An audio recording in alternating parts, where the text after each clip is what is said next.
বিসমিল্লাহির রহমানির রহিম। প্রিয় শিক্ষার্থীরা, অনলাইন ক্লাসে সবাইকে স্বাগতম।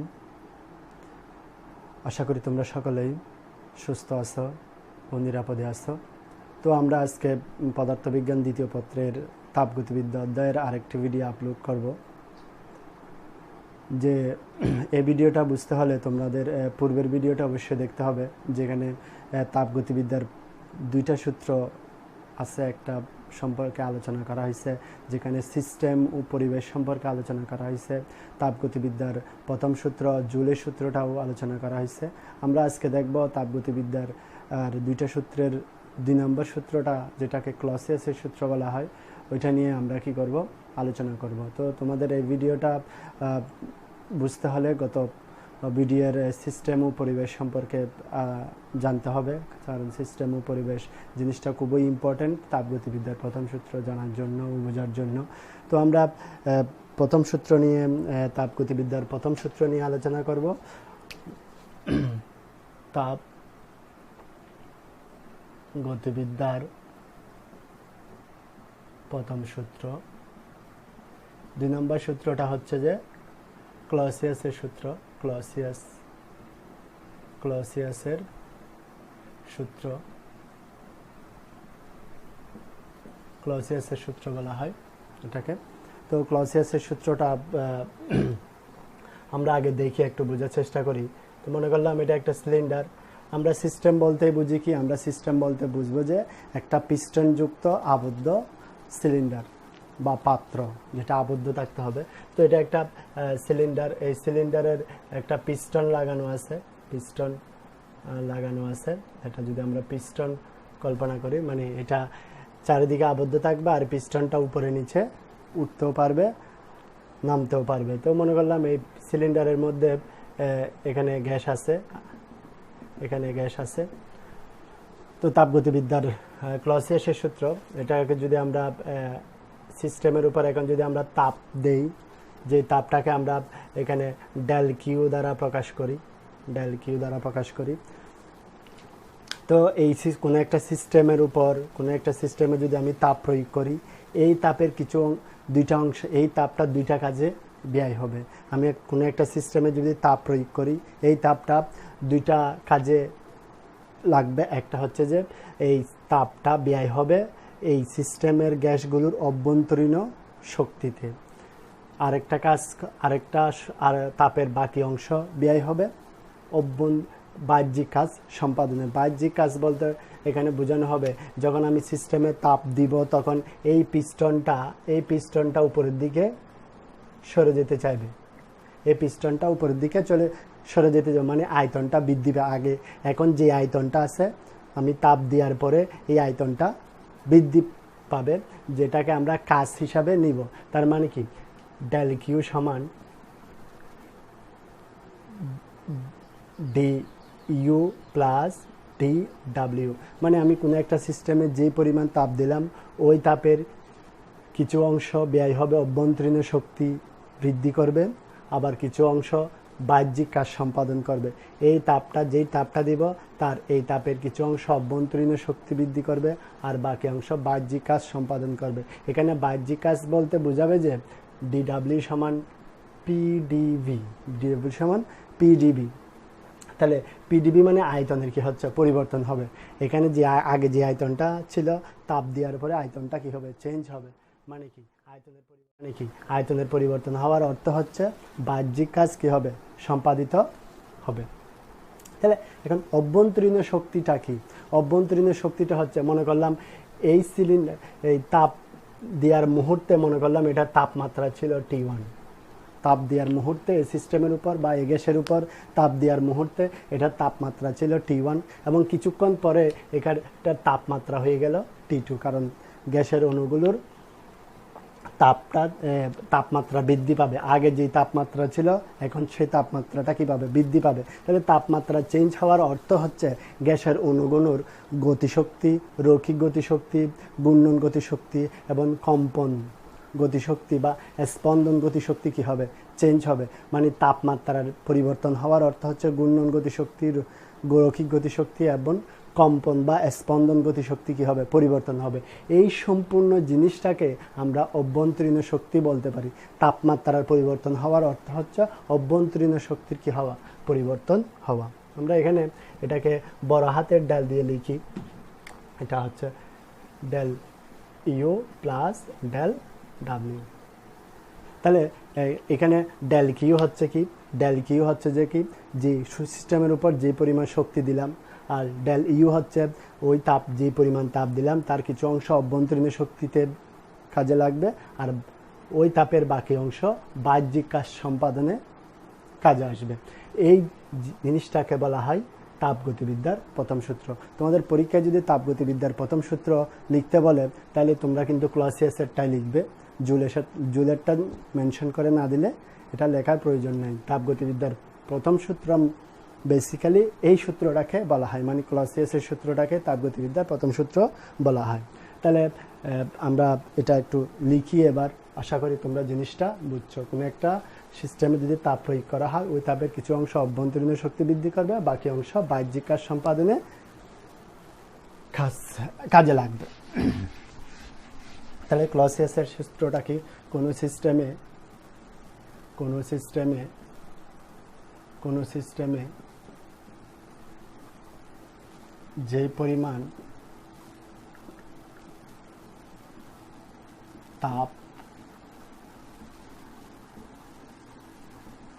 প্রয়োগ করা হয় তার কিছু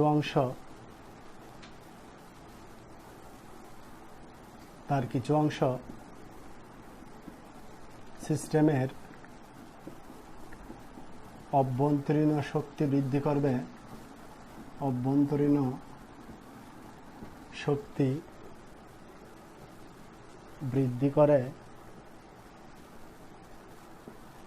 এবং তাপের বাকি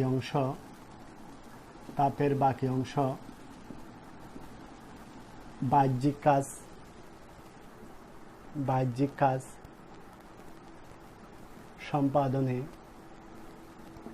সম্পাদনে ব্যয় হয়। তাহলে এটা হচ্ছে বিবৃতি। আমি যে এতক্ষণ পর্যন্ত যে জিনিসটা বুঝালাম সেটার তত্ত্বীয়ভাবে আমি এটা লিখলাম। তাহলে আমি যদি বাহ্যিক শক্তি, এটাকে ব্যাখ্যাতে তোমরা কি লিখবে, ব্যাখ্যার মধ্যে লিখবে বাহ্যিক শক্তি, তুমি প্রয়োগকৃত তাপ,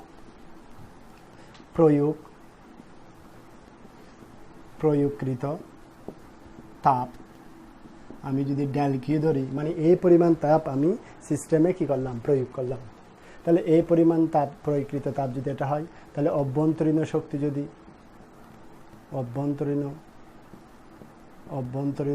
যদি ইয়ে দ্বারা প্রকাশ হয়, অভ্যন্তরীণ শক্তি মানে তাপমাত্রা পরিবর্তন হওয়া। তাপমাত্রা পরিবর্তন মানে এটার গ্যাসের অণুগুলোর রৈখিক গতিশক্তি, ঘূর্ণন গতিশক্তি এবং কম্পন গতিশক্তির কি হওয়া, চেঞ্জ হওয়ায় পুরো জিনিসটাকে অভ্যন্তরীণ শক্তি বলা হয়। আরেকটা কাজ হচ্ছে যে বাহ্যিক কাজ। বাহ্যিক কাজ যদি ডিডব্লিউ হয়, তাহলে তাপগতিবিদ্যার প্রথম সূত্রটা দাঁড়ায়, প্রথম সূত্র অনুসারে আমরা কি লিখতে পারবো, ডেল কিউ সমান ডেল ইউ প্লাস ডেল ডাব্লিউ। তাহলে এটা ক্ষুদ্র পরিবর্তনের জন্য, ক্ষুদ্র পরিবর্তনের জন্য, মানে ক্ষুদ্র পরিবর্তনের জন্য এগুলাকে ছোট হাতের ডি দ্বারা লেখা হয়, যেটা তোমরা জানো। তাহলে ডি কিউ হচ্ছে তাপ শক্তি, প্রয়োগকৃত তাপ শক্তির পরিবর্তন, এটা হচ্ছে অভ্যন্তরীণ শক্তির প্রয়োজন, এটা হচ্ছে বাহ্যিক কাজের পরিবর্তন, যেটা ডিডব্লিউ সমান কি লেখা যায়, পিডিভি লেখা যায়, যেটা আমরা সমচাপ প্রক্রিয়াতে আমরা এটা প্রমাণ করব। তো এটাই হচ্ছে যে আমরা তাপগতিবিদ্যার প্রথম সূত্রের কি গাণিতিক রূপ। এটা জিনিসটা খুবই ইজি, তো এগুলো নিয়ে আমরা অঙ্ক করতে হবে। তো এই জিনিসটা আরও একটু ক্লিয়ারলি তোমাদেরকে জানানো দিতে হবে। এখানে তাপগতিবিদ্যার এই সূত্রের মধ্যে ডিকিউ সমান ডিইউ প্লাস ডিডব্লিউ, এই সূত্রটা ডিকিউ পজিটিভও হতে পারে, নেগেটিভও হতে পারে, ডিইউ পজিটিভও হইতে পারে, নেগেটিভও হইতে পারে, ডিডাব্লিউ পজিটিভও হইতে পারে, নেগেটিভও হইতে পারে। তো অঙ্ক করার ক্ষেত্রে এগুলো কিন্তু কাজে আসে। তো আমরা এখন শিখব ডিকিউ কখন পজিটিভ হয় আবার কখন নেগেটিভ হয়, ডিইউ কখন পজিটিভ কখন নেগেটিভ, ডিডাব্লিউ কখন পজিটিভ কখন নেগেটিভ হবে।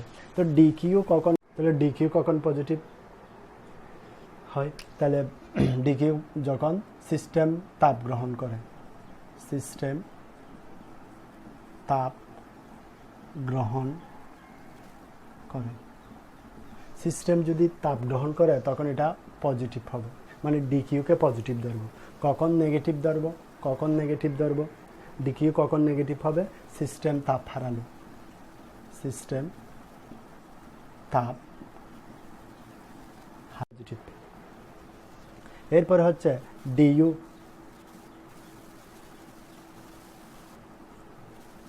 তাহলে আমরা একটু নিচে লিখি জিনিসটা, ডিইউ কখন পজিটিভ হবে, ডিইউ কখন পজিটিভ হবে আর কখন নেগেটিভ হবে। ডিইউ হচ্ছে অভ্যন্তরীণ শক্তি। অভ্যন্তরীণ শক্তি মানে হচ্ছে যে তাপমাত্রা যদি বৃদ্ধি পায়, তাপমাত্রা বৃদ্ধি পেলে, তাপমাত্রা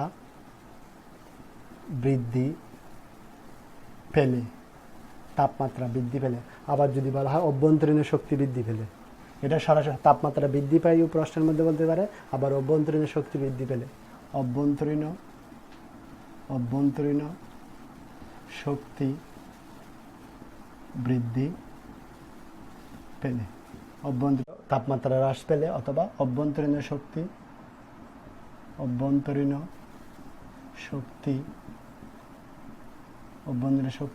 হ্রাস পেলে। তাহলে ডিইউ আর ডিকিউ আর ডিডাব্লিউ সম্পর্কে জানলাম। এরপরে হচ্ছে ডিডাব্লিউ কখন পজিটিভ হবে, কখন নেগেটিভ হবে, এটা খুবই ইম্পর্টেন্ট, এটাও ইম্পর্টেন্ট। তাহলে কখন পজিটিভ হলে, আয়তন বৃদ্ধি পেলে, আয়তন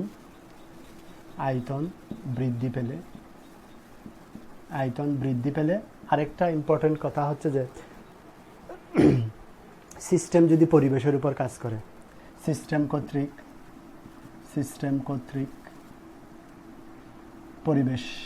পরিবেশের উপর কাজ, সিস্টেম কর্তৃক পরিবেশের উপর কাজ, এই জিনিসটা একটু চিত্র এঁকে বুঝে দিতে হবে।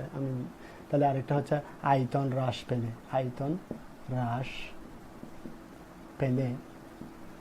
আরেকটা হচ্ছে যে পরিবেশ সিস্টেমের উপর কাজ করবে, পরিবেশ সিস্টেমের উপর কাজ করে, পরিবেশ সিস্টেমের উপর কাজ করে। তাহলে এই জিনিসটা একটু বলি। তাহলে এটা হচ্ছে আয়তন বৃদ্ধি পেলে, কারণ আমরা জানি যে ডিডাব্লিউ সমান কি পিডিবি। তাহলে আয়তন বৃদ্ধি পেলে, আর এটা হচ্ছে সিস্টেম কর্তৃক পরিবেশের উপর কাজ। আর আয়তন হ্রাস পেলে কখন নেগেটিভ হবে, আয়তন হ্রাস পেলে বা পরিবেশ সিস্টেমের উপর কাজ করলে। এই দুইটা জিনিস অনায়াসে তোমরা বুঝতে পারবে। আমি 3 নাম্বারটা একটু বুঝাই দেই। তাহলে এটা যদি সিস্টেম হয়,